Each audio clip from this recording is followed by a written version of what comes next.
Emily has 2 glasses filled with water. In the first glass, the water is heated up to 100 degrees.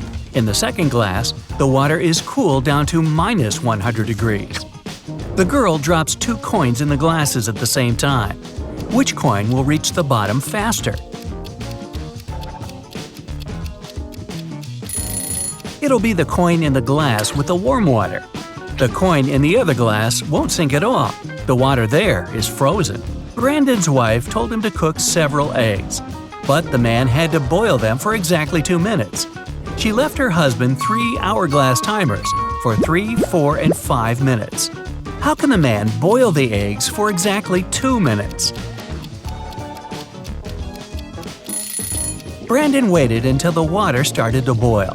Then he turned over the 3 and 5 minute timers. When the 3-minute timer ran out, he dropped the eggs into the water. And when the 5-minute timer ran out, he had his perfectly boiled eggs. It was the first time Eric sailed his brand new yacht. But the man seemed to be out of luck that day. A bad storm sank the yacht, and Eric hardly had any time to make it to the surface. Half conscious, he ended up on some beach. In the morning, the man realized he was stranded on a tiny, uninhabited island.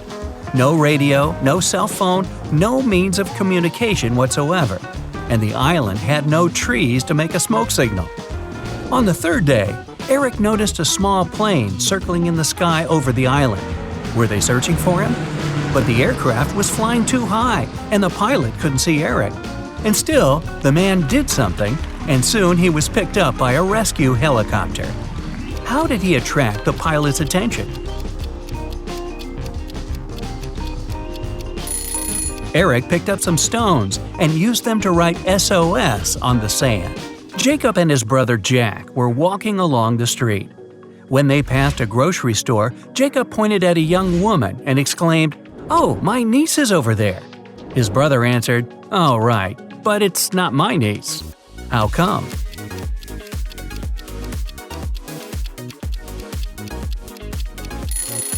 The young woman is Jack's daughter. Amy went on holiday to the seaside and met 3 guys there. They were friends, but it didn't stop all of them from trying to impress the girl. In the evening, they all met in a restaurant to have dinner, and the guys started to tell Amy about their adventures. Sam boasted, "I'm a pilot, and I've already traveled all over the world." Larry said, "I once took part in an expedition to the North Pole. It was amazing. I saw penguins and polar bears." Jerry barged in, "And I'm an astronaut. When I was in space last time, I went on a spacewalk. I wanted to see our planet from above, but I was almost blown away by a strong wind." Who's lying to make a better impression?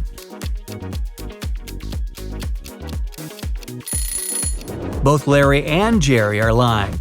Penguins live near the South Pole, and there's no wind in outer space. It's an almost perfect vacuum. One day, Christopher decided he had to develop his logical thinking skills. The guy found a tutor and started visiting him to have private lessons. But this teacher had one interesting habit. Closer to the end of each lesson, he always gave Christopher several riddles. The guy wasn't allowed to go home until he solved them. This Friday, the first riddle went like this. How can you make 6 into an odd number? Tricky. How?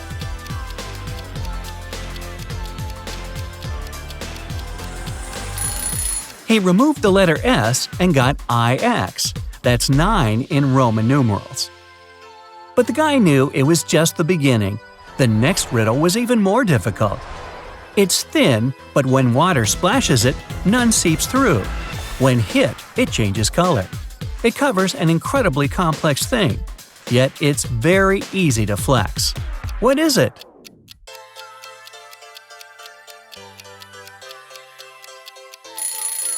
At first, Christopher didn't have any idea. Duh, he'd have to stay and crack riddles till midnight. Luckily, in a moment, it dawned on him. It's the skin. Christopher's tutor was impressed with the guy's progress. "Okay," he said, "one more riddle and you can go home." 3 doctors said that Ryan was their brother, but Ryan claimed he didn't have any brothers. Who was lying?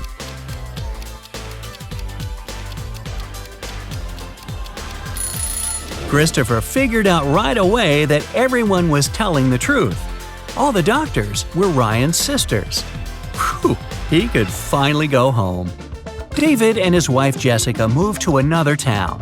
The place wasn't big. For the locals, new people coming to live there was a big deal. That's why, the next day, the couple's curious neighbors came to say hello. Karen introduced herself and said she was sure they'd become great friends. She had even cooked cupcakes for David and Jessica. Elderly Mrs. Latham told the newcomer she'd been living in the town for almost 80 years. Betty was extremely excited. A man's come to live in our small town. And so good-looking at that. Awesome news!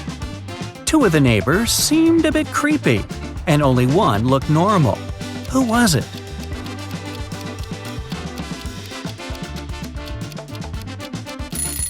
Karen had decorated her cupcakes with something that looked suspiciously like eyes.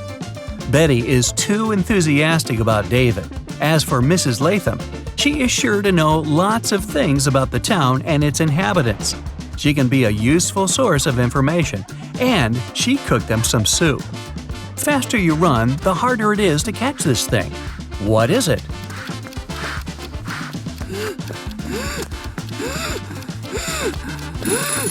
It's your breath. A famous scientist went missing. The last time his colleagues saw him, he was in his laboratory. When the police arrived, they found a calendar lying on the man's table. There were several numbers written in pencil at the bottom: 6, 4, 9, 10, 11. The police officers had 5 suspects: David, Sarah, Jason, Betty, and Kevin. Who is behind the scientist's disappearance? It's Jason. The numbers stand for months, and the first letter of each month spells the name of the criminal. So the 6th month is June, and the first letter of June is J. The 4th month is April, and the first letter of April is A, and so on. Smarty pants. The morning after a heavy snowfall, Justin went outside and stopped in his tracks. He saw there was twice as much snow on top of his garage as there was on his neighbor's. Still, Justin didn't get surprised or upset. Why?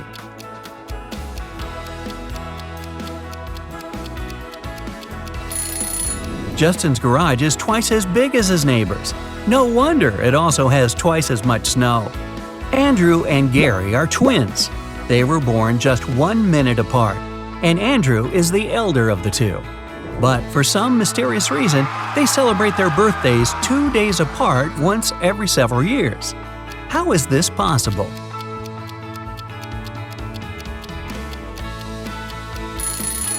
Andrew was born at 11:59 p.m. on February 28. It wasn't a leap year. So Gary, who appeared just 1 minute later, was already born on March 1st.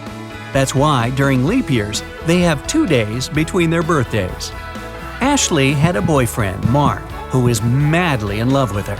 Unfortunately, the woman didn't love him back. Once, she decided to leave him. Ashley knew Mark wouldn't let her go easily, so she ran away. But Mark was a very rich man and could find her almost anywhere. She had to be careful. 1 week later, Ashley was sitting in her hotel room when she heard a knock at the door. When the woman opened the door, she saw a man. She had never met him before. The stranger apologized. "Oops, I'm sorry, my bad. I was sure it was my room." He then turned around, went down the corridor, and disappeared in the elevator. Ashley rushed back into her room and started to pack her things. She instantly knew Mark had found her. How did she figure it out?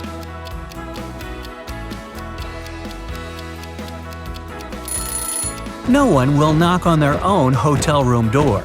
It was Mark's man who was looking for her. Private Detective Deborah was doing some shopping at the mall.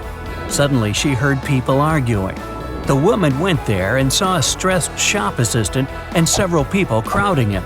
The poor man had found a smartphone and made an announcement, and now several people claimed it was their phone. One man said the phone must have slipped from his bag. A young woman said the gadget belonged to her, and an older woman shouted it was her husband's device. That's when the phone rang. For some reason, the shop assistant handed it to Deborah. The woman glanced at the screen and immediately gave the phone to the man. How did she understand whose device it was? Deborah saw the word wife written on the screen. Helen lives in Singapore with her husband Dennis. Once, she tells her husband she wants to visit her aunt who lives in Italy. Dennis doesn't mind, but he asks his wife to send him a photo as soon as she gets to Europe. When Helen lands in Rome, she sends Dennis a selfie. Under the picture, she writes, "Ciao from Italy, I've just arrived." After looking at the photo, Dennis realizes his wife lied to him. How did he know?